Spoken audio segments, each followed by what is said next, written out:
Imagine sitting in a jury box during one of the most high-profile murder trials of the decade. The judge is on the bench, the lawyers are arguing, but the person who holds the most influence over your final decision isn't wearing a robe.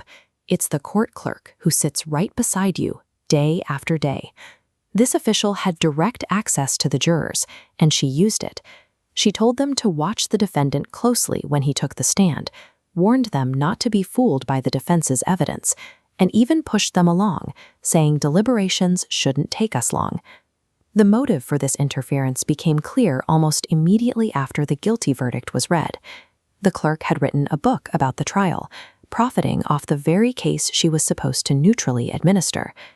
When the South Carolina Supreme Court reviewed these actions in May 2026, they issued a unanimous 5-0 ruling. They threw out the murder convictions entirely, citing shocking interference with the jury. But here is the paradox. Alex Murdaugh just had his double murder conviction overturned by the highest court in the state. Yet he did not walk out of prison. He remains locked in a cell. To understand how a man can beat the ultimate charge and still stay behind bars, we have to look at the money. Richard Alexander Murdaugh was born into a legal dynasty. For 86 uninterrupted years, his father, grandfather, and great-grandfather served as the chief prosecutors for South Carolina's 14th Judicial Circuit. In the rural Lowcountry, the Murdaugh name was synonymous with the law itself. Yet behind that respected facade, he was running a massive theft operation from within his own personal injury practice. He targeted the most vulnerable people who came to him for help, diverting settlements from a client who was left a quadriplegic, and looting the estate of a teenager who died in a car crash. He even stole from those closest to him.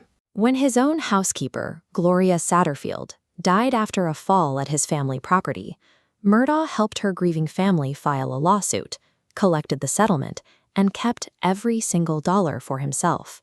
This animated timeline tracks the scale of his fraud. We can see the stolen funds stacking up over the years, peaking right around 2021 at approximately $9 million. He was forging documents and shuffling money through fake companies, and by early summer, the authorities and his law partners were finally closing in. On the evening of June 7, 2021, the tension snapped at Moselle, the family's sprawling hunting compound deep in the Colleton County marshland. Murdaugh's 52-year-old wife, Maggie, and his 22-year-old son, Paul, were found shot dead near the property's dog kennels. The killer used 2 different weapons, a rifle for Maggie and a shotgun for Paul. At the time, Paul was facing major civil litigation over a 2019 boat crash that killed a 19-year-old girl. That lawsuit threatened to expose Murdaugh's finances completely. With ruin imminent, investigators quickly focused on Alex. He initially claimed he wasn't near the kennels that night, but a Snapchat video taken by Paul at 8:44 p.m., just minutes before the estimated time of death, captured Alex's voice in the background, destroying his alibi. During the trial, prosecutors laid out a chilling motive. They argued Murdaugh executed his wife and son to generate a massive wave of community sympathy, hoping the resulting chaos would delay the exposure of his decade-long theft. The resulting murder trial began in January 2023 in Walterboro.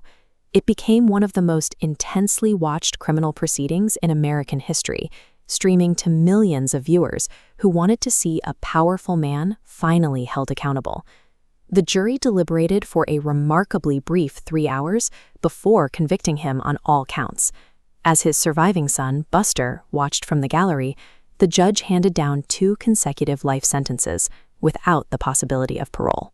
It seemed like a closed case, but the Colleton County Clerk of Court, Rebecca Hill, quickly stepped into the spotlight, giving media interviews and launching a book about her front-row seat to the deliberations.